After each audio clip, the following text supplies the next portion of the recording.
그러니까 중국이 이런 식으로 하는 게 정상이 아니다. 정상이 뭐냐? 네, 한국의 모범 답안입니다. 한국이 이렇게 했습니다. 우리 참 80년 이때 어렵죠. 79년 얼마나 어려웠어요. 그래서 80년 2월까지는 우리가 아주 획일적인 그런 그 환율, 그 고정환율이에요. 그래서 제 기억에도 뭐 살인 사건이 많았는데 그 암달러상들이에요. 이 환율이 획일적으로 고정돼 있으면 암달러가 거래가 되죠. 왜냐면 환율만 고정돼 있는 게 아니라 돈을 가져간다고 달러를 살 수가 없으니까 환율은 고정돼 있고, 그러니까 환율을 고정시켜 놓고 수출을 하면 달러를 줬던 거예요. 그러니까 수출 기업이 크죠. 근데 이제 그러니까 이제 암달러 상들이라는 건 뭐냐면 주로 이제 그때는 다 어려웠으니까 참 괜찮은 여성분들이 또 그게 뭐 말하자면 뭐 그렇게 해서 좋게 결혼한 분들도 있고 하지만 이제 미군들이랑 동거 생활들을 많이 했거든요. 그럼 이제 미군한테 받은 달러를 암달러 아주머니한테 팔죠. 그럼 이제 암달러 아주머니는 이제 그런 그 여성분들로부터 뭐 쭉 걷어들여준 달러를 가지고 이제 남대문 같은 데서 이제 앉아 있는 거야. 그러면 이제 그분은 이제 그 암달러 환전을 해야 되니까 이제 그분은 돈주머니를 차고 있을 거 아니에요. 달러하고 원화하고. 근데 이런 장사를 하니까 이걸 뭐 은행에 맡길 수도 없고. 그 집에 들어가다 칼 찔려 죽고 털리죠. 그런 제도였었어요. 이제 그런 아주 획일적 고정환율이죠. 뭐 못 살았으니까 그럴 수밖에 없지.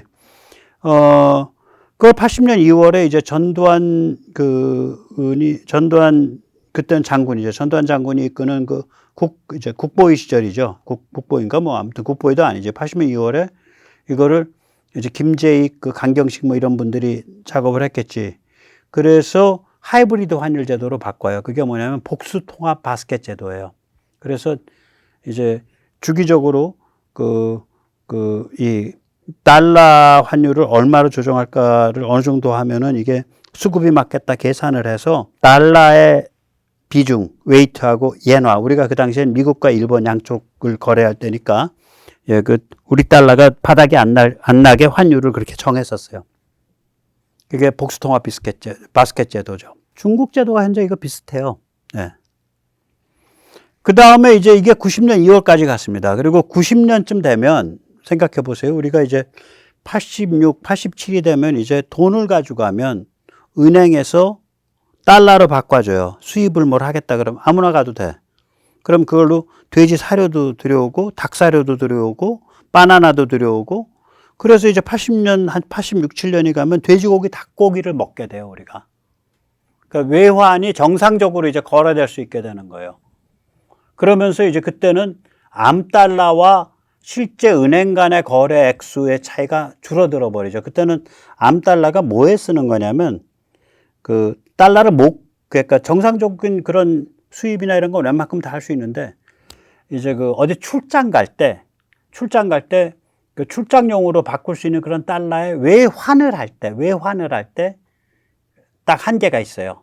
그럼 이제 어떤 거래처 사장님이 출장을 간다. 그럼 뭐 좀 해드려야겠어. 그러면 이제 암달러로 한 200~300불 바꿔서 딱 그거 넣어갖고 갖다 드리고 뭐 이런 일들이 있었어요. 그 시절엔. 그래서 이제 그러니까 이게 90년에서 이제 97년 말, 그러니까 IMF 때까지 우리가 이제 한 게 뭐냐면 시장 평균 환율 제도죠. 이건 외국한 은행 간에 이게 이제 우리가 저게가 되니까 돈을 바꿔줄 수가 있으니까 이제 외환이 있는 거거든. 90년경 되면 외국한 은행 간에 전일 거래된 환율을 거래량 기준으로 가중 평균해 가지고 다음 영업일의 기준일로 정하는 거예요.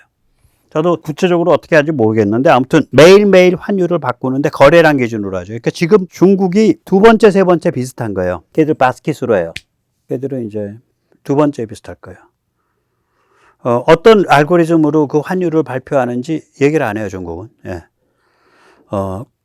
그 다음에 이제 우리가 보면은 외환 여유가 이렇게 생기고 경제 체력이 길러질 때마다 또한 IMF 같은 위기가 닥칠 때마다 과감한 개혁을 했어요. 그래가지고 우리가 97년 말에 IMF 터지고 나서 얼마 있다가 완전히 자유 변동 환율제를 하는 거예요.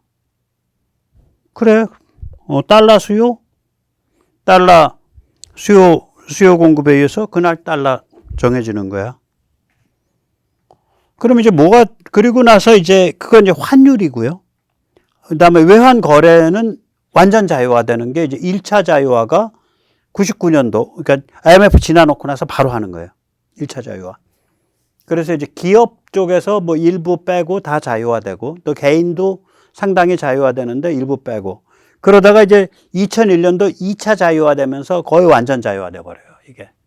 지금이 아마 2001년도 제도일 거예요.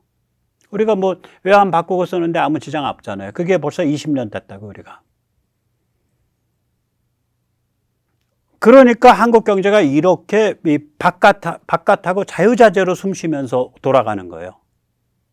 바깥쪽하고. 아무나 다 외국 관광 나가고, 외국에서 아무거나 다 수입하고, 다 수출하고. 완전히 어저께 이제 말씀드렸듯이 전 세계에서 가장 레질리언트한, 가장 기민하고 적응력이 강한 그런 경제가 되는 거죠. 외부 세계랑 완전히 통기가 돼 있으니까. 그래서 여기서 이제 퀘스천 마크가 있는데 이건 제가 잠깐만 제기하고 오늘은 많이 깊게 안 다룹니다. 한국처럼 개방된 경제를 가진 나라가, 그런 사회가 뚜렷한 문화적 유니크네스, 문화적 아이덴티티를 가진 경우가 있나? 유라시아 대륙 전체에서 보면 거의 한국과 일본밖에 없는데 일본은 한국처럼 개방적이질 않아요. 의외로. 사회가 다 겹겹이 벽이잖아. 지자체 가면 지자체마다 룰 다 다르고 1700개인가 2700개 지자체가. 여기는 룰이 일관돼 있잖아요. 이건 굉장히 기적적인 특징이거든. 굉장히 개방적인데 문화적 유니크네스를 갖고 있어요. 그럼 이게 저는 가끔 그런 퀘스천 마크가 있었어요. 야, 문재인 정부 같이 저렇게 이상한 정부 아래서 더러운 걸 당하는 이재용 회장 저거 삼성 빼갖고 어디 미국의 오스틴으로 본사 옮기는 거 아니야? 현대가 저기 뭐 본사 빼갖고 어디 뭐 저기 일본이나 어디 미국으로 옮기는 거 아니야? 근데 가만히 생각을 해보니까 안 옮기겠더라고. 왜냐면요. 문화적으로 확연하게 구별되는 유니크한 아이덴티티를 갖고 있잖아요. 그리고 굉장히 동질적이잖아. 그런데 개방돼 있잖아. 그러면 기업가 입장에서는 같이 일하는 사람들의 문화적 동질성, 그 내부 소통의 활발함 이런 것에 대해서 걱정할 필요가 없어요. 기업의 혁신만 걱정하면 돼. 굉장히 우리는 너무 여기에 익숙해갖고 너무 익숙해서 뭐 그게 뭐 대단하 이렇게 보지만 미국에서 기업한다고 생각해 보세요. 백그라운드가 다 다른데 유럽에서 기업한다고 생각해 보세요. 백그라운드가 다 다른데 저 사람을 내가 신뢰할 수 있나? 어떻게 접근하면 되지? 어떻게 서로 팀을 짜주면 되지? 이게 완전히 달라 그냥. 완전히 다른 게임이에요. 그러니까 여기는 굉장히 동질적이면서 또한 자기의 문화적 정체성과 아이덴티티가 뚜렷해. 한국이냐 한국이 아니냐로. 그런데 개방적이야. 그러니 기업하는 입장에서 보면 여기에 털을 잡아놓으면 너무너무 유리한 거예요. 토종기업이 되면. 다른 그런 점에 대해서는 그런 데서 오는 그 특별한 종류의 효율성, 효과성이 있다고요. 절대로 안 나갑니다. 그래서 이재용 회장 등 떠밀어도 안 나갑니다. 삼성. 앞으로 문재인 같은 대통령 또 나오면 안 나겠지만 그런 대통령이 10번이 나와도 삼성 안 나갈 겁니다. 10번이 나와도 정 회장 안 나갈 겁니다. 현대. 그걸 우리가 다 같이 만들고 있는 거예요. 모든 한국인이. 자, 이건 나중에 한번 또 이런 사변적인 얘기는 깊게 다루고요.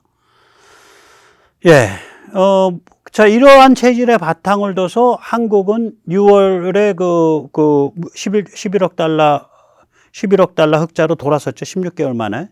어저께도 잠깐 말씀드렸지만 요번에 굉장히 어려운 환경이거든요. 이게 죽는 자리였단 말이에요, 이번에. 세계 경제가 위축되고 수출이 줄어들면서 원래는 우리가 체질이 수출이 줄어들면 원부자재 값, 석유가스 값이 떨어져서 수입도 같이 줄어들면서 또 넘어갔다고요. 2008년도에 이랬고 팬데믹 때 이랬어요. 원래 적응력이 강한 경제, 레질리언트 이코노미라고 우리가. 그런데 이 레시피가 이번에 안 먹힌 거라. 이번에 첫째로 어저께 말씀드렸지만 세계 경제가 위축되어 있는 상태인데 그러면 석유가스 가격과 원부자재 가격이 떨어져야 되는데 이게 우크라 전쟁 때문에 이게 튀어 올랐잖아. 그 다음에 이 세계 경제 침체된 게 뭐 그냥 잠깐 해서 뭐 한 2분기, 3분기, 뭐 4분기에서 지나가는 게 아니라 이놈의 게 차이나 3D 때문에 이게 중국 경제라는 그 세계 경제 기관차가 추락해 버리니까 이게 언제 다시 제대로 돌아갈지 기약을 못 해. 그런데다가 윤석열 정부 들어서 가지고 우리가 그 당당하고 굉장히 그 정말 괜찮은 군사 지정학적 입장을 취하니까 이제 중국 공산당이 우리를 코리아 디커플링에서 한국 죽이려고 목을 졸랐단 말이에요. 세 가지요. 그러니까 우리가 참 뭐라 그럴까 참 어려운 거죠. 이게 굉장히 어려운 거를 지금 어려운 위기였습니다. 네, 엄청 어려운 위기예요, 이거. 그거를 뚫고서 이제 무역 흑자로 16개월 만에 다시 그 기조로 다시 회복한 거거든. 정말 기쁘더라고요. 제가 토요일 날 오전에 7월 1일 날 오전에 이거 보면서 참 기쁘더라고요. 지금 작년에 470억 달러 적자였는데 무역이 경상수지는 300억 달러 흑자란 말이에요. 그러면 경상수지라는 건 무역 수지가 있고 무역 외 수지가 있어요. 그 안에 경상수지 전체가 300억 달러 흑자인데 무역 수지가 470억 달러 적자야. 그러면 무역 외 수지는 770억 달러 흑자였다는 소리잖아. 그래서 470억 달러 적자 난 거 바꾸고 300억 달러가 경상수지 흑자로 남은 거죠. 이제 무역 수지가 이제 6월부터 흑자로 돌았으니까 전반기에 그래서 6월에 11억 달러 적자 메꿨고 지금 아무튼 전반기 전체 지금 적자 빨간 걸로 달려있는 게 263억 달러인데 이게 운이 좋아가지고 만약에 하반기 6개월 동안 263억 달러 적자를 거의 다 하반기에 만회를 한다면 지금 정부 만회해 보겠다는 거거든. 1월, 6월 누적 무역 적자 263억 달러 하반기 만회한다. 이거 가능해요. 만회하게 되면은 우리는 무역 수진 똔똔 혹은 뭐 한 50억 달러 흑자. 그 다음에 경상수지가 우리가 한 800억 달러 흑자 이렇게 되는 거예요. 아, 센 거지. 아까 보셨잖아요. 중국 그렇게 팔아치워도 경상수지 흑자 많이 낼 때 한 해에 한 4천억 달러 내요. 근데 우리 정도의 인구 규모에서 800억 달러, 900억 달러 이렇게 경상수지 흑자 낸다는 건 우리는 그걸 계속 내왔었어요. 그래서 전 세계에 많이 퍼져 있는 거예요. 그나마. 일본이 그래서 무섭잖아. 옛날에 경상수지 흑자 많이 났을 때 전 세계에 그냥 동남아 같은 데 쫙 깔아놨잖아요. 일본의 해외 투자 자산이 굉장히 많습니다. 예. 그래서 이런 상황에서는 또 낙관은 못해요. 왜냐하면은 세계 경제는 여전히 불황 위축 상태고 차이나 3D는 계속해서 진행되는 거니까 이게 쉽게 그렇게 빠른 시간 안에 뭐 세계 경제가 뭐 불티나게 쉥쉥 안 돌아간다고. 그 다음에 중국 공산당의 코리아 죽이기 공작도 계속 될 거고. 아, 중국 공산당이 보면 한국처럼 미운 게 어디 있어요. 예. 이럴 때는 우리가 계속해서 이 원기를 상하지 않고 펀더멘탈을 강화해 가면서 펀더멘탈이 건강하게 유지되면서 계속해서 이제 경상수지 흑자, 무역 흑자를 계속 조금씩이라도 계속 쌓아가는 게 중요해요. 네. 그러면 그 원기 상하지 않고 펀더멘탈이 유지된다는 게 뭐냐? 제가 생각을 해봤어요. 중국은요, 지금 다른 거 다 망가져도 좋다 이거야. 실업률 올라가도 좋고, 뭐 이자율 올라가도 좋고, 인플레 올라가도 좋고, 환율 올라가도 좋아.